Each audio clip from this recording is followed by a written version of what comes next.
सम्मानित कांग्रेस पार्टी के कार्यकर्तागण, जनप्रतिनिधिगण, उपस्थित सभी पत्रकार बंधुओं, सर्वप्रथम आप सब इतनी संख्या में पधारे, आपका हार्दिक स्वागत और अभिनंदन करता हूं। साथियों, आज जो स्थिति देश के अंदर है वो किसी से छुपी हुई नहीं। आज देश में चारों तरफ जिस प्रकार आतंक का माहौल है वो इस देश के लिए आने वाले समय में इस प्रकार की स्थिति पैदा कर देगा कि हमारी आने वाली पीढ़ी हमें कभी माफ नहीं करेगी कि हम लोग जब इस स्थिति में थे, इस देश को दिशा दे सकते थे, हमने उस स्थिति के अंदर ध्यान नहीं दिया।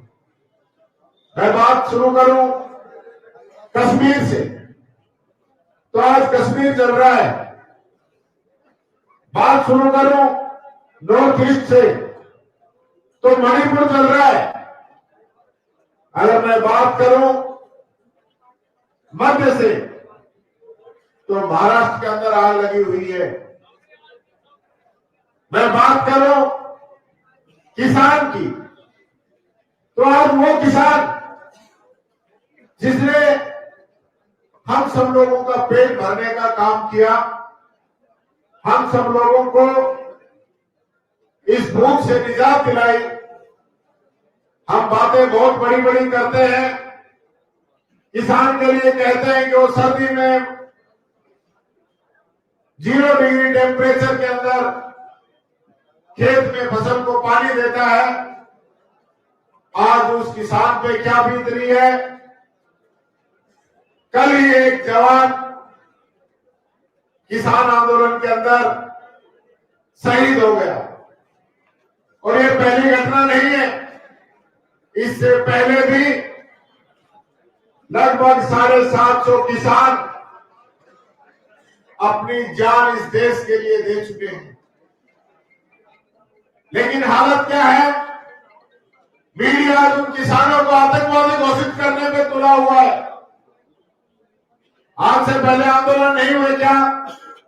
आंदोलन हुए, हमने खूब आंदोलन देखे, लेकिन कभी सड़कों पर कीलें नहीं बिछाई गई होगी, सड़कों पे कंक्रीट की पक्की दीवारें नहीं की गई होगी, और किसी भी प्रदर्शनकारी को इस प्रकार से रोका नहीं गया होगा जैसे किसान को रोका जा रहा है।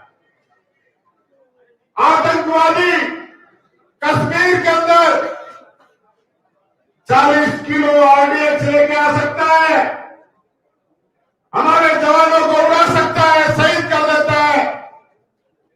वो आज तक पता नहीं चलता है कि आरडीएक्स कहां से आया।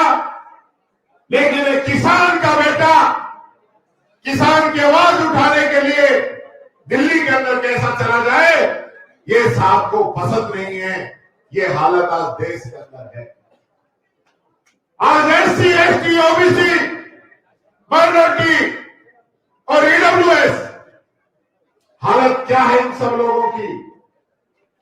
ये रिजर्व क्षेत्र है, यहां के बहुत से लोग भारत सरकार की नौकरियों के अंदर है।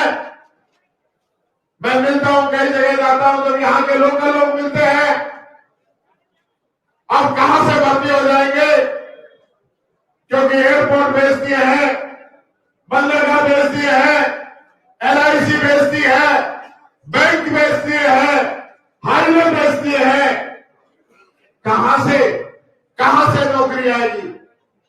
लेकिन हम सब लोगों का ध्यान भटका दिया गया है।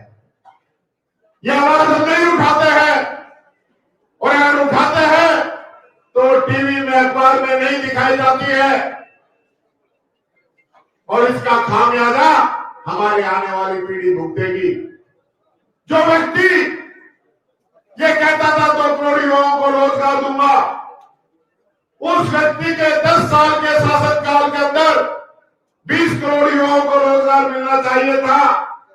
लेकिन 75 साल का इतिहास ये बताता है कि बेरोजगारी दर आज के समय में सबसे ज्यादा है। ये उस व्यक्ति के लिए मैं कहना चाहूंगा जो एक कहता था कि मैं 100 दिन में 10 वर्षों में विदेशों के अंदर हिंदुस्तान का काला धन बढ़ गया है। जो ये कहता था कि गाय हमारी माता है, उसके कत्ल नहीं होना चाहिए, आज बीफ निर्यात हिंदुस्तान का बढ़ गया है। जो किसान की आमदनी दुगनी करने की बात करता था, आज किसान सड़कों पे अपने हकों की लड़ाई लड़ रहा है।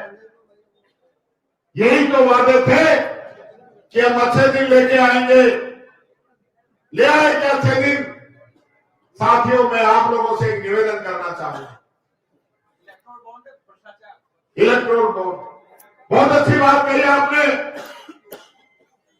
ऐसा पहली बार हुआ है कि सुप्रीम कोर्ट के निर्णय इन लोगों के खिलाफ आ रहे हैं।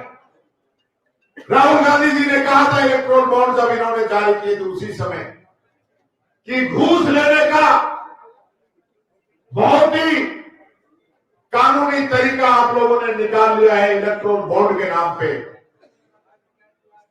इतना बड़ा फर्जीवाड़ा आने वाले समय में देश देखेगा कि किस व्यक्ति ने कितना पैसा बीजेपी को दिया है और बीजेपी ने उसको क्या क्या फायदा दिया है। ये आने वाले समय में देश देखेगा, ये मैं आप लोगों से कहना चाहता हूं। और इससे ज्यादा क्या हो सकता है?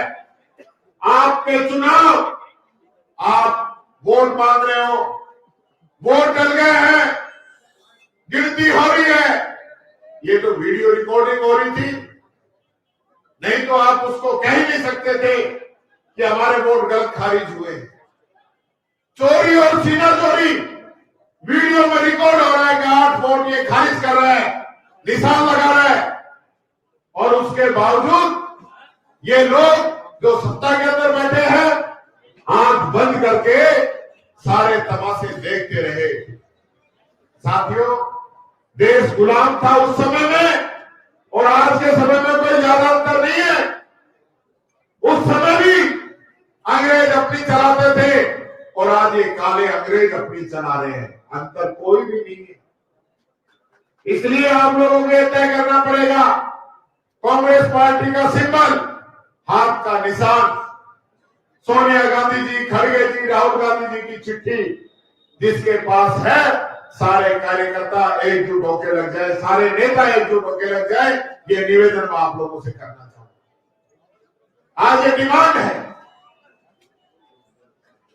कि ऐसा अगर हमने नहीं किया तो आने वाला समय बहुत खतरनाक आने वाला है।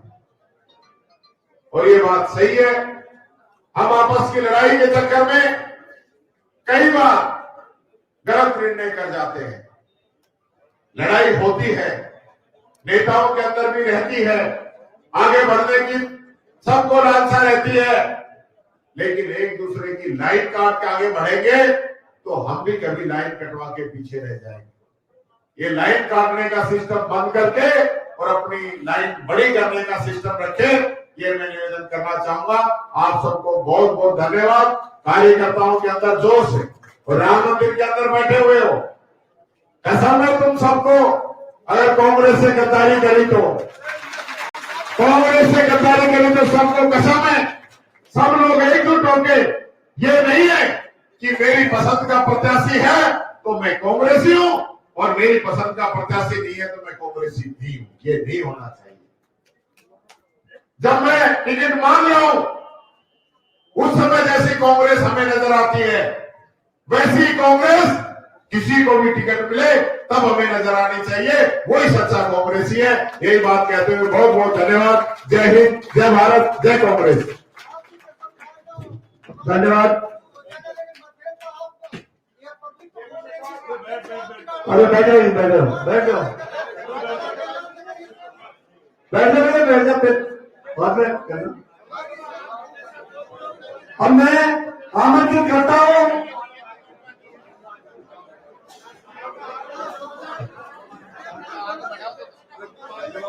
माननीय ममता जी ने